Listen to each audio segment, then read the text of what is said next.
Ako sme vás už informovali v našom spravodajstve, Úrad pre Slovákov žijúcich v zahraničí v spolupráci s občianskymi združeniami rozbieha v týchto dňoch kampaň na podporu zvýšenia volebnej účasti s názvom Volím zo zahraničia. Pri tejto príležitosti pristúpili k rokovaniam aj so Združením miest a obcí Slovenska. V tejto súvislosti by malo dôjsť k prelinkovaniu internetových stránok. ZMOS odporúči jednotlivým predstaviteľom miesta obcí, aby upozornili na informačnú brožúrku, ktorú úrad vydáva, a tým pomohli krajanom, ktorí si ponechali trvalý pobyt na Slovensku a budú voliť v mieste svojho trvalého pobytu, aby im pomohol získať čo najviac informácií, ako tak majú spraviť. Predstavitelia Úradu pre Slovákov žijúcich v zahraničí sa obávajú, že vzhľadom na celkovo predpovedanú nižšiu volebnú účasť môže byť vo voľbách v roku 2012 nižšia účasť aj zahraničných Slovákov. Preto dúfajú, že informačná kampaň pomôže udržať aspoň čísla z roku 2010. Ja si veľmi cením veľmi konštruktívny a ústretový prístup Združenia miest a obcí Slovenska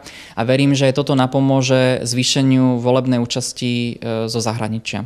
Úrad vydal informačný materiál v elektronickej podobe, obsahuje všetky informácie potrebné na to, aby si Slovák žijúci v zahraničí mohol zo zahraničia uplatniť svoje volebné právo. Je to najrýchlejší spôsob komunikácie s krajanmi v zahraničí. Zaregistrovať sa je potrebné do 20. januára, následne obec, prípadne miestny úrad Petržalka každému žiadateľovi do 4. februára doručí volebné lístky. Obálku s hlasovacím lístkom treba zaslať buď obci alebo miestnemu úradu Petržalka tak, aby bola doručená najneskôr do 9.